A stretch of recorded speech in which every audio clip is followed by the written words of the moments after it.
여러분, 오늘은 사도행전 마지막 시간입니다. 여러분들이 그동안에 은혜 받았든 안 받았든 오늘 잘 들으면 끝입니다. 아멘? 오늘 잘 들어보시기 바라겠습니다. 자, 사도행전은 예수님이 돌아가시고 난 뒤에 예수님의 제자들이 어떻게 그들이 살았는지를 우리에게 가르쳐주고 있습니다. 특별히 예수님이 이렇게 부탁하셨잖아요. 예루살렘과 유다와 사마리아와 땅끝까지 이르러 너희들이 내 증인 좀 되어줬으면 좋겠다. 그 지상명령 아닙니까? 그걸 제자들이 어떻게 실행하고 있는가를 사도행전은 우리에게 들려줍니다. 어떻게 제자들이 이 일을 감당했는가. 그래서 고난도 있고 박해도 있고 또 큰 보람도 있었습니다. 그런데 중요한 것은 한 사람이 변화되면 얼마나 이 땅에 희망이 되는가를 사도행전은 들려줍니다. 베드로 한 사람으로 인하여서 복음이 어떻게 이방 땅으로 가게 되고 바울 한 사람으로 인하여서 어떻게 땅끝까지 복음이 증거되는 그 사실을 한 사람이 우리에게 얼마나 큰 희망인지를 우리에게 보여줍니다. 여러분 꼭 기억합시다. 우리 한 사람이 희망입니다. 사도행전 그걸 말합니다. 우리 별 볼 일 없는 사람 느껴지잖아요. 어떤 때는. 아니에요, 하나님은. 하나님이 여러분의 시선과 달라요. 우리가 희망이라고 말씀하시고 계신다는 겁니다. 누가는 그걸 우리에게 들려줍니다. 자, 여러분, 이걸 꼭 기억하시고 오늘 마지막 시간에 들려주는 말씀 잘 들어보시기 바라겠습니다. 여러분, 어디 높은 데서 뚝 떨어질 때 그 충격을 최소화하는 것, 길을 가다가 툭 넘어졌을 때 충격을 최소화하는 것을 뭐라고 그러냐면 낙법이라고 말합니다. 맞죠? 그런데 이걸 삶을 통해서 우리가 적용하는 것을 낙법 배우기라는 단어로 쓰신 분이 있습니다. 바로 누기력병에 걸려서 다시 하나님 앞에 사형 선고를 받았다가 정말 인생을 마지막을 보냈던 아담 스미스라는 분이 계십니다. 이분이 이렇게 말을 해요. 우리 삶에는 모두가 다 스푼으로 뭐라고요? 스푼으로 이렇게 차잔 속에 있는 차를 스푼으로 드러내듯이 우리 삶은 그런 삶을 살아가고 있다는 거예요. 우리가 자각하든 자각하지 않든 빠르든 늦든 우리의 생명은 그렇게 드러내진다는 거예요. 그는 의사에게 가서 35세 때 ASL, 누기력병이라는 선고를 받습니다. 35세 때요. 의사가 말을 합니다. 당신은 앞으로 5년밖에 더 살지 못할 겁니다. 그러니까 스푼으로 차를 드러내듯이 자기 삶은 늘 그렇게 드러내지는 거예요. 그런데 그에게 좋은 그 낙법 배우기라는 것을 그는 깨닫게 됩니다. 어떻게 하면 나에게 이 상실감을 적게 할 수 있을까? 여러분 사람들은 이렇게 말을 해요. 어떤 사람이 아내를 잃었다고 합시다. 그럼 사람들이 이렇게 말해요. 그 상실감을 덜하게 하기 위해서 그래도 당신은 건강이 있잖아요. 자녀가 있잖아요. 좋은 그래도 직장이 있잖아요. 그렇게 남아있는 것으로 그 사람을 위로해 준대요. 또 실제로 또 돌아보면 처음에 그 말들이 위로가 안 되지만 좀 돌아보면 그래도 우리가 남아있는 게 있잖아요. 아멘이시죠? 남아있는 게 있잖아요. 그 남아있는 것으로 상실감을 덜하게 하는 걸 낙법 배우기라 그래요. 우리에게는 스푼으로 우리의 생명을 늘 드러내듯이 우리는 죽음을 향해 가고 있어요. 여러분 인정하든 안 하든. 그는 5년이라는 짧은 세월을 두고 그걸 깊이 느꼈대요. 정말 그는 이게 내 삶은 이게 짧게 남아있구나. 그래서 그걸 느낀 거예요. 그러면서 이렇게 말합니다. 그래도 남아있는 것으로 우리가 우리의 생명을 어떻게 마지막을 보내야 될지를 우리가 알아야 된다는 거예요. 이게 인생의 낙법 배우기라는 거예요. 인정되시죠? 여러분, 우리 다 그래요. 저도 머리 다 하얗고 그렇잖아요. 이제 제 인생이 산 날이 살아갈 날보다 무슨 어떻게 말해야 됩니까? 산 날이 살아갈 날이 더 작아요. 죽음을 향해 가고 있어요, 저도. 그런데 남아있는 것으로 하나님 옆에 어떻게 살아갈까를 우리 한번 생각해 보자는 거예요. 오늘 여기까지 여러분 먼저 머릿속에 새겨두시고 이제 말씀으로 본격적으로 한번 들어가 봅시다. 자, 바울은 사도행전 28장에 드디어 로마에 도착하게 됩니다. 어디요? 로마. 자, 잘 들으세요. 그 당시는 로마가 세계를 통치하는 세상입니다. 로마가 세상의 중심입니다. 바울은 예루살렘에 갈 때 사람들이 그렇게 말합니다.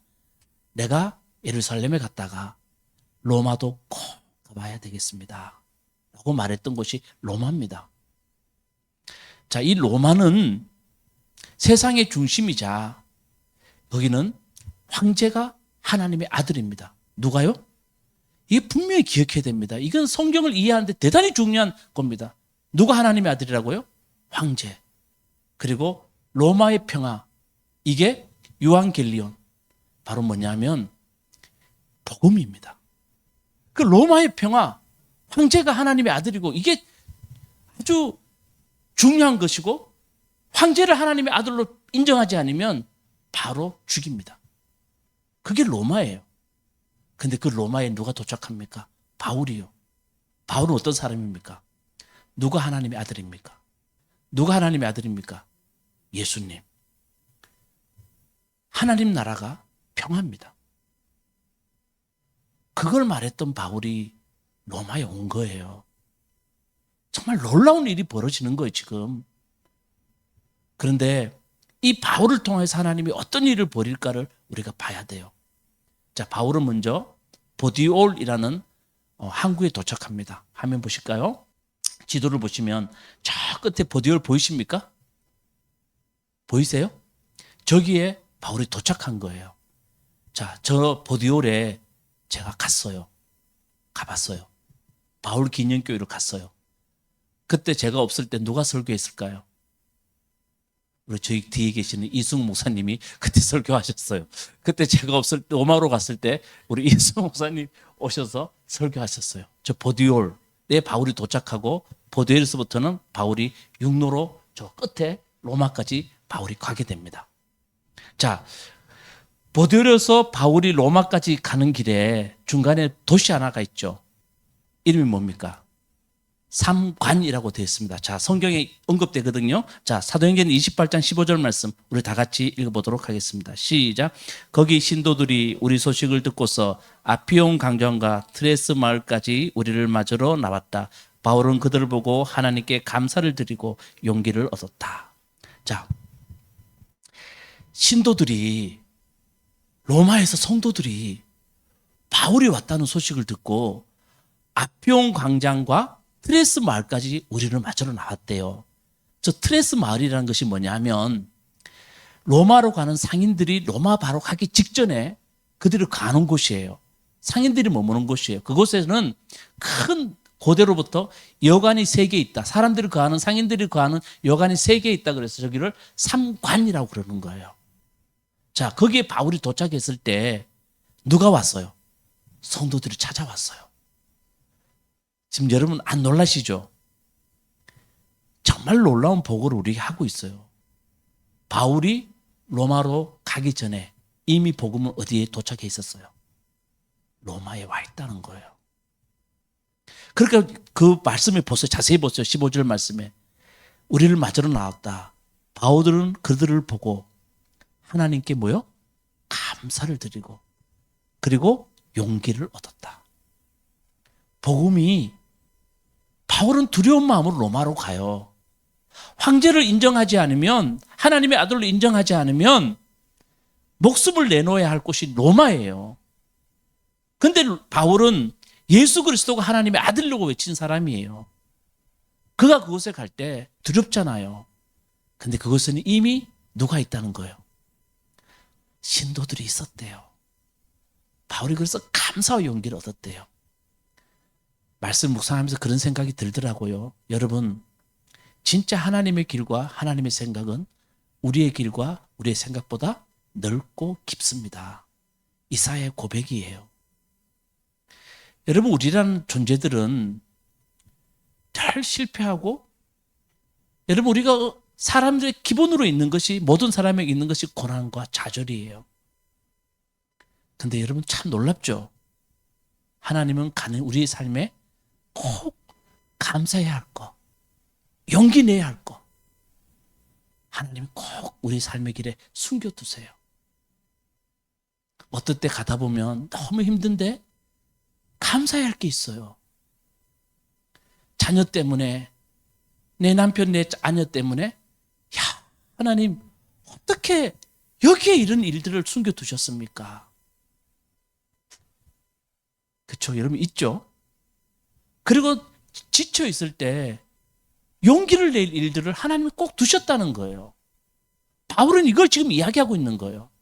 나는 로마도 안 가봤는데 이 트레스 마을까지는 로마에서 60km예요. 3일 길이에요. 고대 사회에서는. 근데 바울이 왔다는 소식을 듣고 그 성도들이 여기까지 왔어요. 여러분 얼마나 용기가 생길까요? 얼마나 감사가 생길까요? 그 바울이 거기에서 용기를 얻습니다. 하나님은 큰일 앞에서 언제나 우리에게 용기를 주시는 분이심을 믿으시기 바라겠습니다. 그래서 바울이 이제 로마로 가요. 오늘 성경 말씀 여러분 안 읽었지만 17절부터 22절까지 어떤 내용이 나왔냐 하면 정말 감사하게 바울은 제수의 몸으로 갔는데 군인 한 명만 붙여주고 바울이 좀 한 군데 일정한 장소에 거하게만 하지 오는 사람들을 다 만나게 해줬어요. 그렇게 바울이 감사하죠. 바울은 멀리는 못 가요. 자유롭게 행동을 못 해요. 일정한 지역만 거하게 하고 그러나 오는 사람은 다 만나게 해줬어요. 그리고 사흘 뒤에 바울은 그곳에 있는 유대인들을 다 오라 그랬어요. 그 유대 지도자들이 다 모였어요. 바울이 말합니다. 나 제수로 왔지만 실제로는 제수 아닙니다. 내 유대법을 어겼다고 사람들이 유대인들이 나 고소했기 때문에 내가 여기 온 겁니다. 내가 로마 시민이기 때문에 나는 황제에게 상소를 했기 때문에 내가 여기 온 겁니다. 라고 말을 했더니 유대인들이 이렇게 말을 해요. 잘 들어보세요. 아, 그래요. 우리 유대로부터 당신에 대한 편지를 받아본 적이 없어요. 그리고 당신에 대해서 나쁜 말 하는 사람도 없었어요. 여러분 힘이 돼요? 힘이 안 돼요? 힘이 되죠. 근데 이렇게 말해요. 그런데 당신이 전하는 종파에 대해서는 좋지 않은 소문이 돈다는 것까지만 우리는 들었습니다. 라고 말을 해요. 그러니까 로마에 있는 성도들은, 로마에 있는 유대인들은 그래도 좀 아직까지는 순수해요. 그래서 거기에 바울은 힘을 얻고 어떻게 했냐면, 자, 우리 읽었던 30절 말씀 우리 같이 읽어봅시다. 다 같이 시작. 바울은 자기가 얻은 셋집에서 꼭 2해 동안 지내면서 자기가 찾아온 모든 사람을 맞아들였다. 자, 몇 해 동안요? 2해 동안. 2년 동안 바울은 거기에 지내면서 자기를 찾아온 사람들을 모두 맞아들였다. 자기는 나가지 못하니까 오는 사람들을 맞아들였다는 거예요. 31절 마지막 절입니다. 사도행전 다 같이 시작. 그는 아무런 방해도 받지 않고 아주 담대하게 하나님 나라를 전하고 주 예수 그리스도에 관한 일들을 가르쳤다. 자, 로마에 있는 유대인들은 그래도 좀 순수해요. 그래서 2년 동안 가면서 거기에서 그는 하나님 나라와 그리스도에 관하여 그는 그곳에서 증거하였다는 거예요. 그게 바울이 로마에서 한 일이라고 성경은 우리에게 말을 해요. 자, 바울이 로마에서 한 일은 따라서 하나님 나라, 그리스도에 관해서 가르쳤대요. 여기 한번 집중해 봅시다. 자, 여러분, 하나님 나라, 그리스도, 이 중심, 그 핵심에 있는 게 뭔지 아십니까? 우리가 그렇게 말하는 십자가입니다. 여러분, 이 십자가가 우리에게 전해주는 핵심 메시지는 그건 뭔지 아십니까? 여기 이렇게 교회에는 늘 십자가가 있어요. 우리 십자가를 바라보면서 여러분 어떤 사람은 이 십자가 앞에서 막 빌어요. 근데 여러분 정말 이 십자가가 무슨 이야기를 해주는지 우리는 잘 모른다는 거예요. 여러분 십자가가 무슨 이야기 해줍니까? 십자가의 핵심은 뭡니까? 하나님이 우리를 사랑하신다는 거예요. 이게 십자가예요.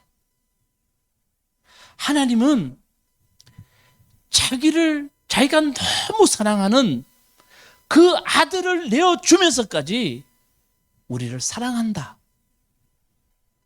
인간이 알아들을 수 있는 사랑의 범위는 아들을 내어주는 이 정도까지 해야 인간이 알아들을 수 있는 사랑의 범위가 여기까지예요.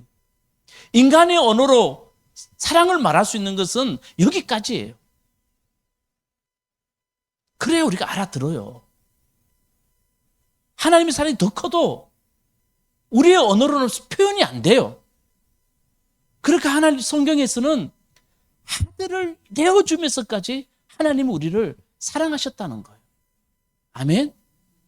예수 그리스도께서는 자기를 포기하면서까지 하나님 우리를 사랑하셨다고 예수님은 십자가에 지신 거예요.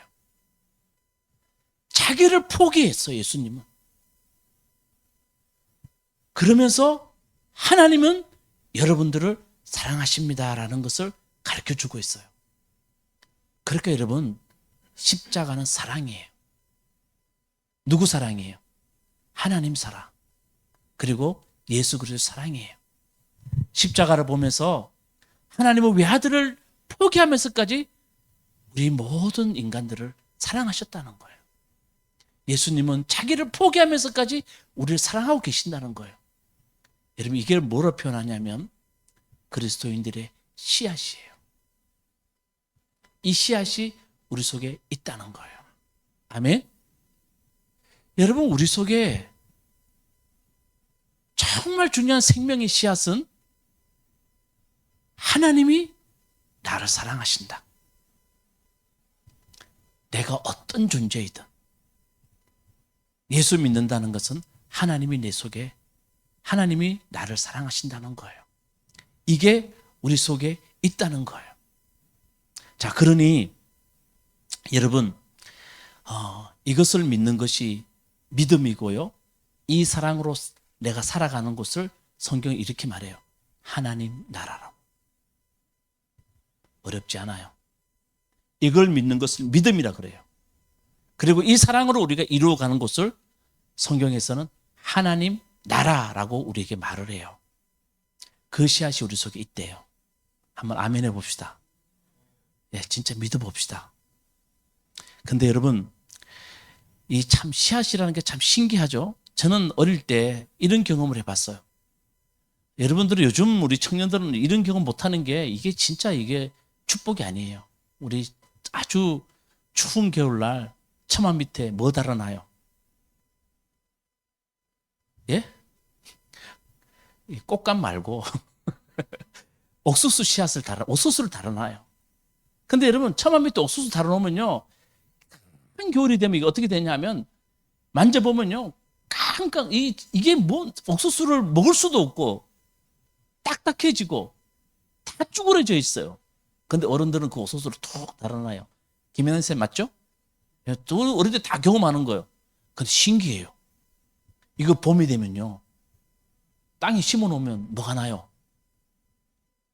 예, 옥수수 삭이 나요. 이 정말 우리 어릴 때 이런 신기한 경험을 우리는 늘 하면서 자연에서 배웠어요. 여러분 그거 아세요? 연꽃은요 씨앗이 700년에서 1000년을 둬도 연꽃은 조건만 맞으면 꽃을 핀대요. 이걸 뭐라 그러냐 하면 씨앗의 생명력이라 그래요. 그 씨앗의 생명력은 놀라워요. 모든 생명이 그 속에 들어가 있어요. 우리 속에는 뭐가 있어요? 그리스도의 씨앗이 있어요. 그게 그리스도의 사랑이에요. 여러분 저는 지금 우리 중에 이게 잘 안 믿어지고 세상 속에 살아가다 보니까 이것 때문에 내가 세상 속에 좀 파묻혀 살아도 저는 믿어요. 이 씨앗은 조건만 되면 여러분 속에 꽃을 필 줄로 믿습니다. 예수 믿는 사람은 이 씨앗이 있어요. 따라서 하나님이 나를 사랑한다. 근데 바울은 이 놀라운 씨앗인 십자가에 대해서 고린도 교회에 보낸 편지, 그러니까 이번 주에 우리 읽었잖아요. 제가 이 말씀을 가지고 말씀해 드려볼게요. 고린도서 1장 18절. 이 십자가에 대해서 바울은 이렇게 정의를 해요. 같이 18절 시작. 십자가의 말씀이 멸망받을 자에게는 어리석은 것이지만 구원받는 우리 사람인 우리에게는 하나님의 능력입니다. 자, 십자가의 말씀은 멸망받을 자들에게는 어떤 것이라고요? 어리석은 것. 구원받을 우리에게는 뭐라고요? 하나님의 능력이래요. 이게 바울이 십자가에 대해서 이렇게 정의했어요. 그럼 멸망받을 자들은 어떤 사람인가? 자, 우리 계속해서 고린도전서 1장 23절 말씀 우리 같이 읽어봅시다. 시작. 우리는 십자가에 달리신 그리스도를 전합니다. 그리스도가 십자가에 달리셨다는 것은 유대 사람에게는 거리낌이요 이방 사람에게는 어리석은 일입니다. 자, 멸망 십자가의 사랑을 그걸 가지고 사람들은 믿지 않는 사람이 있어요. 그 어리석은 사람이래요. 믿는 사람은 구원의 능력이래요. 근데 그러면 멸망받을 사람이 어떤 사람인가 하면 이렇게 말해요. 유대 사람에게는 꺼리낌이요 이방 사람에게는 어리석은 일이다. 자, 이거는 유대 사람과 이방 사람을 폄하시키는 말이 아니라 그 당시 유대 사람은 십자가를 어떻게 여겼냐 하면 꺼리끼는 것이고 이방 사람도 어리석은 것으로 여겼대요. 이걸 우리에게 좀 다른 말로 하면 사람들이 십자가를 어리석고 꺼리끼는 일로 여기는 사람들이 있다는 거예요.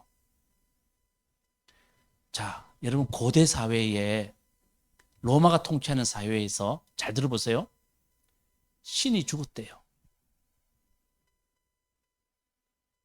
믿으시겠어요? 여러분 신이 죽었어요. 누가 우리 신민철 고사님이 막 말하는데 어느 신을 믿고 있는데 소문이 들렸는데 이렇게 말해요. 아니 그 신명철이라는 사람이 믿는 거는 신은 죽었대. 자, 믿겠어 안 믿겠어? 솔직히 말해봐요. 믿겠어 안 믿겠어요? 안 믿겠죠. 솔직히 말해보세요. 그게 예수라는 거예요. 그러니까 유대 사람이나 이방 사람이나 다시 말하면 이게 무슨 뜻이냐면 세상 사람들은 십자가를 꺼리끼는 것이고 어리석은 것으로 받아들이더라고요. 더 나가 봅시다. 야, 다른 사람을 위해서, 다른 사람을 살리기 위해서 죽었대.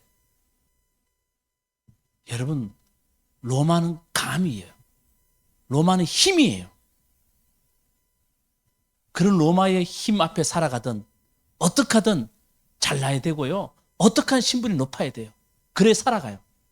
그런 세상에 남을 살리기 위해서 죽었대요. 야, 그 길은 얼마나 사람들한테 어리석고 꺼리끼는 길이에요. 그러니까 안 믿는 거예요. 그게 십자가예요. 그 바울은 말을 해요. 이 십자가의 길은 멸망받을 사람들에게는 어리석은 것이지만 구원받을 사람들에게는 하나님의 능력이라는 거예요. 안 믿어요. 자, 우리 한번 따져봅시다. 여러분, 우리 똑같지 않아요? 우리 다 올라가야 돼요. 많이 가져야 되고요. 자꾸 높아져야 세상 사람들이 나를 우러러 봐요. 근데 우리가 이걸 믿는다고 하면, 내가 이 길 간다고 하면 여러분의 부모님부터 여러분들 인정 안 할 거예요. 꺼리끼고 어리석은 길이에요. 그 바울은 이걸 우리에게 들려주고 있어요. 그러면 이제 질문 하나 나오죠. 이 질문이 상당히 중요한 질문입니다. 왜 십자가일까요? 질문할 수 있잖아요. 아니 십자가 안 지시면 우리 구원 못해요 하나님이? 예수님 십자가 안 지시면 우리 구원 못해요? 그런 질문 안 해보셨어요? 아, 마르타 존탁이라는 신학자가 있어요. 이분이 이렇게 말을 해요. 저는 이 말에 대단히 은혜 받았어요. 여러분 로마 통치 시절에 위에 높은 사람들 빼고는 나머지 사람들 어떤 사람인 줄 아세요? 특별히 유대인들, 식민지에 살아가는 유대인들은 어떤 사람들인지 아세요? 그냥 인생 자체가 실패예요. 인생 자체가 좌절이에요. 자유가 없고요. 모든 자기가 가진 것은 세금으로 내야 되고 내 인생은 그냥 실패예요. 실패. 내가 태어난 이곳에서 태어나자마자 내 인생은 실패예요. 로마가 통치한 시대에. 그럴 때 이 마르타 존탁이라는 분이 이렇게 말해요. 제가 한번 읽어드릴게요. 실패한 사람들의 비참함을 아시기에 그분은 몸소 비극적인 사랑을 체험하셨습니다. 그렇게 하심으로 예수님은 우리 인간과 가장 깊은 연대를 하셨습니다. 주님께서 우리의 고난을 짊어질 때 고난의 길은 더 넓은 희망의 길로 이어집니다. 이 글을 읽는 순간에 제 속에 너무 큰 은혜가 왔어요. 왜 십자가 졌을까요? 인간의 가장 큰 실패인 십자가를 지심으로 우리와 연대하셨대요. 연대하셨다는 말은 우리의 아픔을 알고 계신다는 거예요. 우리의 좌절을 주님은 알고 계신다는 거예요. 그래서 이렇게 말하지 않습니까? 고난의 길은 더 넓은 희망의 길이 됩니다. 왜요? 하나님이 함께 하시기 때문에. 우리가 어떤 고난 가운데 있어도 주님은 그 십자가라는 세상의 가장 큰 고통을 당하시면서 우리의 고통을 알고 계신대요. 그래서 십자가는 구원의 길이 되신대요. 여러분, 그래서 히브리서에도 이렇게 말해요. 자, 히브리서 우리 4장 15절 말씀. 이걸 이렇게 성경은 기록하고 있어요. 다 같이 시작. 우리의 대제사장은 우리의 연약함을 동정하지 못하시는 분이 아닙니다. 이 예수님, 우리의 아픔을 다 하시는 그 예수님을 히브리서는 이렇게 말해요. 우리의 대제사장 예수님을 말해요. 우리의 연약함을 동정하지 못하는 분이 아닙니다. 어떤 여러분의 시련과 어려움과 좌절 가운데서도 우리와 함께 하시는 분입니다. 그래서 예수님은 이 땅의 가장 아픔인 고통인 십자가를 지심으로 여러분과 연대하십니다. 너무 은혜되잖아요. 그게 예수님이에요. 그래서 바울은 갈라디아서 2장 20절 십자가를 이렇게 요약합니다. 이 한마디 말씀으로 우리는 십자가를 다 알 수 있습니다. 자, 바울은 십자가 자기가 어떤 것인지 이렇게 요약합니다. 갈라디아 2장 20절 잘 아는 말씀입니다. 시작. 나는 그리스도와 함께 십자가에 못 박혔습니다. 이제 살고 있는 것은 내가 아닙니다. 그리스도께서 내 안에 살고 계십니다. 내가 지금 육체 안에서 살고 있는 것은 나를 사랑하셔서 나를 위하여 자기 몸을 내어주신 하나님의 아들을 믿는 믿음 안에서 살아가는 것입니다. 자, 여러분 보세요. 잘 보세요. 나는 그리스도와 함께 십자가에 못 박혔습니다. 이를 말씀을 이렇게 해석하시면 돼요. 나는 그리스도와 함께 십자가 사랑에 못 박혔습니다. 십자가 사랑이 내 속에 들어왔습니다라는 것을 이렇게 말을 해요. 십자가 사랑이 나를 사로잡았습니다라는 말을 나는 그리스도와 함께 십자가에 못 박혔습니다라고 말을 해요. 그러니 이제 내가 사는 것은 내가 아닙니다. 그리스도께서 내 안에 삽니다. 내가 육신 안에 살고 있는 것은 나를 사랑해서 나를 위하여 자기 몸을 내어주신 이 십자가의 사랑을 믿는 뭐요? 믿음 안에 사는 겁니다. 주님이 나를 너무 사랑하셨던 그 십자가의 사랑이 내 속에 들어왔기에 나는 내가 사는 것이 아니고 이걸 믿는 믿음으로 삽니다. 이게 그리스도인의 믿음이에요. 뭘 믿어요, 여러분? 믿는다고 그렇게 이야기하면서 뭘 믿어요? 주님이 나를 사랑하셔서 그 십자가를 지신 그 주님의 사랑을 나는 믿습니다 하는 게 우리의 믿음이 될 줄로 믿습니다. 그러니 여러분, 바울은 이 주님의 사랑이 온 거예요. 거기 못 박힌 거예요. 자, 이제 말씀 마치겠습니다. 자, 그러니 여러분, 정말 사랑하면요, 자, 저 보세요. 다 사랑해본 줄로 믿습니다. 사랑해봤죠? 자, 여러분, 진짜 사랑은 어떤 사랑이냐면 그 사랑하는 사람의 아픔을 내가 아는 거예요. 그게 사랑이에요. 내가 사랑하는 사람이 아픈데, 아파하는 게 있는데 아무 상관없이 살아가면서 사랑한다는 것은 딱 한 가지밖에 없어요. 그 사람을 사랑하는 게 아니고 그 사람이 어떤 것을 사랑해요. 사랑하면 그 사람의 아픔을 내 아픔으로 체험하는 거예요.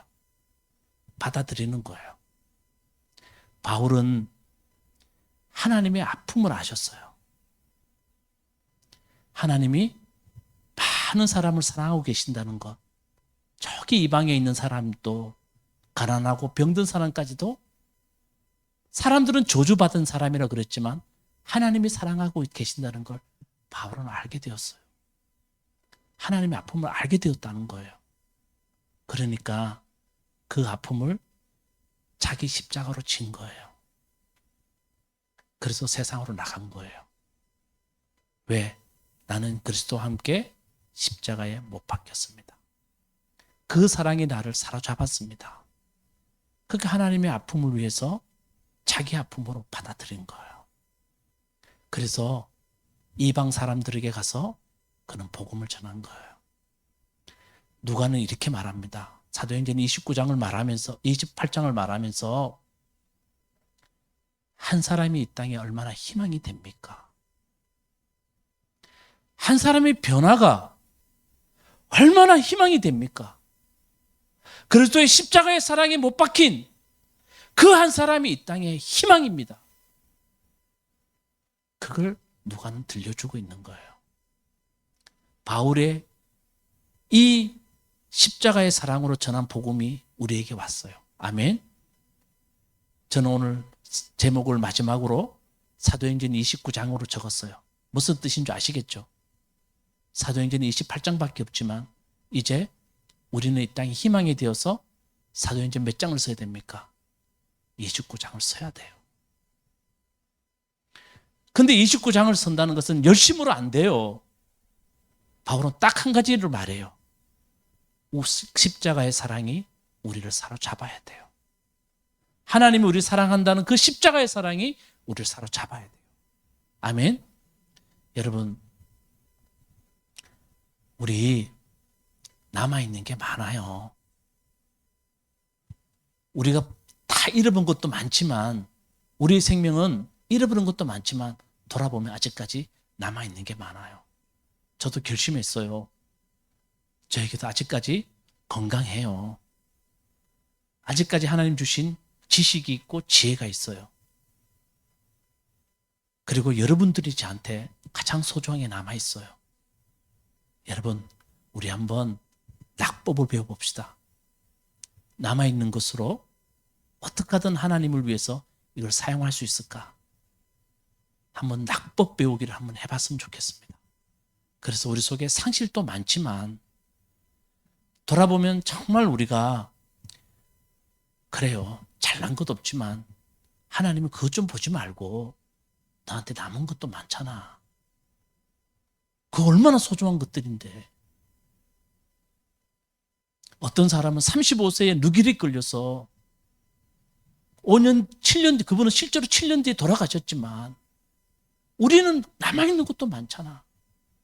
그러니까 그거 가지고 우리가 그래도 십자가의 사랑으로 복음을 전하는 여러분 되시기를 주님의 이름으로 축원합니다.